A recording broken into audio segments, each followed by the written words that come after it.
여기서 보면 금천구랑 강북구는 모아타운 이번에 선정된 거에서 제외됐거든요. 미선정이나 보류된 지역이 있어요. 네네.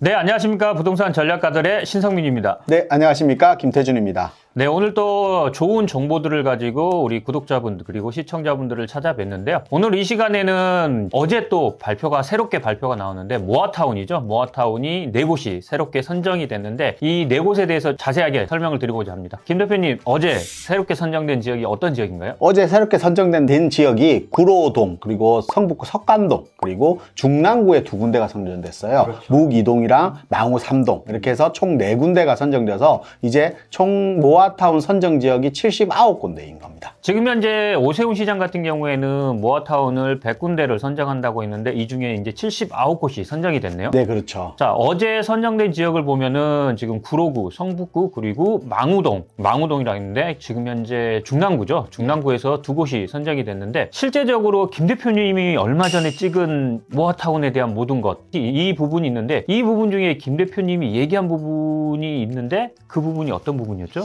제가 선정 지역을 공략해라. 그리고 선정 지역을 공략할 때 비주택, 그러니까 아파트 비율이 낮은 지역을 공략하면 좋다라고 말씀을 드렸거든요. 그러니까 낮은 아파트 공급량이 적은 지역을 제가 대표적인 지역은 이제 중랑구라든지 강서구 지역이 지금 9군데가 지정되어 있었다. 그래서 제일 많은 모아타운이 선정된 이유가 그런 이유가 다라고 제가 설명을 드렸습니다. 쉽게 말씀드리면 이거네요. 반지하 비율이 많다거나 아니면은 다가구라든가 다세대 주택 비율이 높다거나 아니면은 뭐 주차 공간이 협소하다거나 아니면은 도로폭이 좁다거나 이런 부분 때문에 선정이 된 것 같은데 이번에 선정된 기준도 아마 이 부분에 부합되지 않을까요? 그렇죠. 지금 뭐 선정된 지역 구로동이라든지 뭐 석간동이라든지 그리고 묵2동이라든지 망우동 자체가 지금 도로가 협소해서 주차난이 심각한 지역이고 또 노후도가 기본적으로 한 80% 정도 되는 지역, 가장 낮은 지역이 70%이긴 하지만 그래도 노후도는 충분히 충족하는 노후도가 있는 지역, 그리고 반지하 비율이 높고 그래서 뭐 침수 위험이라든지 이런 부분도 많고 협소한 도로가 가장 큰 문제점입니다. 그래서 주차난이 심각하게 발현되고 있는 지역이다라고 보시면 될 것 같습니다. 우리 그때 김 대표님 영상에서 보면은 지금 현재 한강 이남보단 한강 이북 쪽에 이 모아타운 지역이 선정된 지역이 많다고 했는데 이번에도 어찌됐든 간에 김 대표님 얘기한 부분이 많네요. 그렇죠.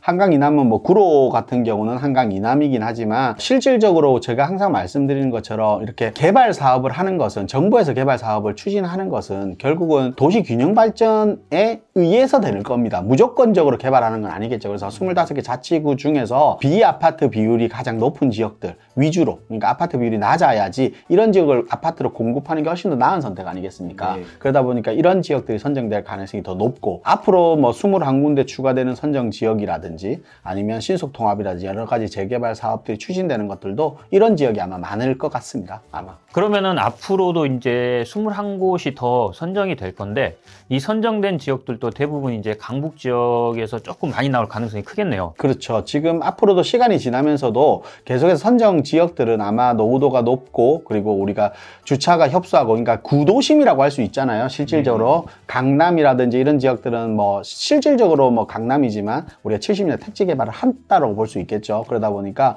구도심 지역에 있는 지역의 재개발들이 더 활성화될 가능성이 훨씬 더 높습니다. 근데 제가 어제 발표된 그 지역들을 보니까 재밌는 게 하나 있더라고요. 모아타운이 지금 현재 79군데가 선정이 됐잖아요. 네. 근데 이 79군데 중에 중랑구가 무려 11곳이 선정돼 있지 않나요? 그렇죠. 지금 이번에 2군데가 더 추가되었기 때문에 중랑구에서 지금 총 11군데가 중랑구에서 모아타운을 추진 중입니다. 근데 중랑구 지역은 제가 항상 말씀드리지만 11군데가 모아타운만 선정되어 있는 것이 아니라 네. 일반 신속통합이라든지 공공재개발 그리고 일반 민간 재개발까지 합한다라고 하면 지금 20군데가 넘게 재개발을 하고 있어요. 그만큼 중랑구 지역의 변화가 아마 가장 많이 일어날 지역이 아닌가, 강북에서는 이렇게 생각이 듭니다. 제가 과거에도 이런 방송에서 이런 얘기를 한 적이 있습니다. 중랑구 지역은 아파트 공급 비율이 굉장히 작은 지역이다. 그렇기 때문에 아파트에 대한 수요가 많은 지역이다 라고 말씀을 드린 적이 있었는데 이런 부분 때문에 아마 중랑구가 많이 선정이 되지 않나 싶은데요. 그렇죠. 입지적으로 보면 중랑구가 7호선 라인으로 강남 접근성이 아주 좋은 지역입니다.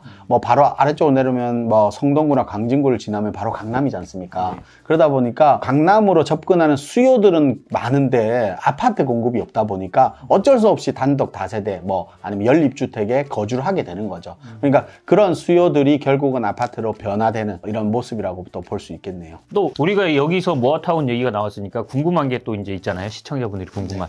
가장 궁금해하는 게 이제 입주권이 나오는 권리 산정 기준이 어떻게 되는지. 이번에 선정된 지역들은 11월 30일, 그러니까 내일 모레 목요일이 되겠죠. 네. 그러니까 목요일 날 11월 30일 목요일 기준으로 권리 산정일이 기준이 됩니다. 하지만 모아타운 같은 경우는 권리 산정일 기준 11월 30일 전까지 착공 신고가 되어 있는 건물이면 입주권이 나오고 그 이후부터는 안 나온다라고 보시면 될 것 같습니다. 그러면은 어찌됐든 간에 11월 30일까지 구로구, 구로동, 그 다음에 성북구 석관동이라든가 중랑구 망우동하고 묵동 같은 경우에 지금 네 곳이 선정돼 있는데 이 네 곳 같은 경우에는 11월 30일 기준으로 착공 신고가 돼 있는 건물까지는 입주권이 나오고 그 이후부터는 현금 청산이다 이 얘기죠? 네, 그렇죠. 지금 선정된 모아타운 네 군데 같은 경우에는 시청자분들이 모르는데 이 부분에 대해서 나중에 따로 이렇게 따로 심층에 지금 현재 뭐 이런 모아타운이 선정된 지역에 대해서 제가 말씀을 드리지만 심층적으로 이 지역에 그러니까 선정되었다고 어저께 선정되었다고 이게 소규모 관리주택으로 지정되는 것이 아니라 실질적으로 이제 주민공람이라든지 심의위원회를 거쳐서 최종적으로 발표를 합니다. 최종적으로 되면 이제 모아타운이 추진되겠죠. 그러면 그게 따라서 시에서 3억 8천만 원이라는 또 지원금을 받아서 관리계획 수립을 하면서 저게 모아타운으로 추진되게 되는 겁니다. 어찌됐든 모아타운으로 어찌됐든 선정은 됐으니까 조금 빠르게 진행이 되겠죠? 그렇죠.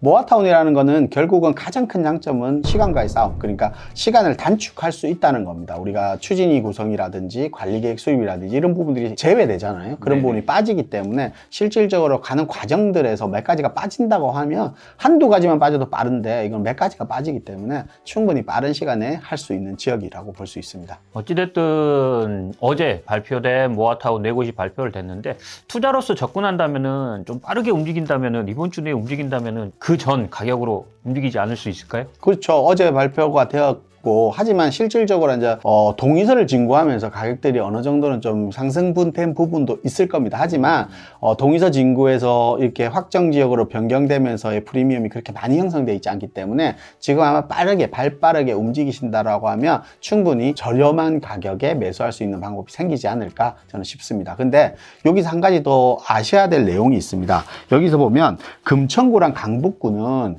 모아타운 이번에 선정된 곳에서 제외됐거든요. 미선정이나 보류된 지역이 있어요. 네네. 이 지역들은 지금 보시면 시흥동 같은 경우는 모아타운으로 진입하는 도로 확보가 좀 어려운 부분. 그러니까 지금 현재 경계상으로는 주차장으로 진입할 수 있는 도로 확보가 좀 힘들다는 거. 진입도로가 확보가 안 된다는 얘기시죠? 확보가 어렵다는 거. 그리고 수유동 같은 경우는 좀 상가가 밀집되어 있다는 거. 이런 문제 때문에 사업성에 대한 문제 때문에 제외된 지역이 있어요. 그것처럼 무조건적으로 모아타운 지역이 이렇게 선정되지 않은 지역을 가지고 우리가 동의서 진구하는 경우에 투자로서 접근하는 건 좀 위험성이 있다. 그래서 저는 무조건 확정 지역을 선정하는 게 좀 유리하다. 투자로서? 네. 그래서 가격적으로도 뭐 저렴한 가격에 접근할 수 있듯이 굳이 우리가 위험성을 감수해 가면서 동의서를 진구하는 지역, 이렇게 탈락되는 지역도 있기 때문에 동의서를 진구하는 지역보다는 선정된 지역을 접근하는 게 좋다. 이 얘기를 좀 한번 더 드리고 싶습니다. 그러면은 지금 현재 우리 김 대표님 얘기는 아무래도 동의서를 진구하고 있다 하더라도 모아타운 선정에서 탈락될 수 있기 때문에 안정적으로 선정된 지역 위주로 투자의 방향을 잡는 게 좋다 이 말씀이신 거죠? 그렇죠. 만약에 김 대표님한테 뭐 개인적으로 댓글을 우리 영상을 보고 댓글을 달거나 그러면 우리 김 대표님이 이 부분에 대해서 상담은 해 주실 거죠? 그렇죠. 제가 영상을 올리고 뭐 여러 번 상담하신 분들은 제가 항상 말씀을 드립니다.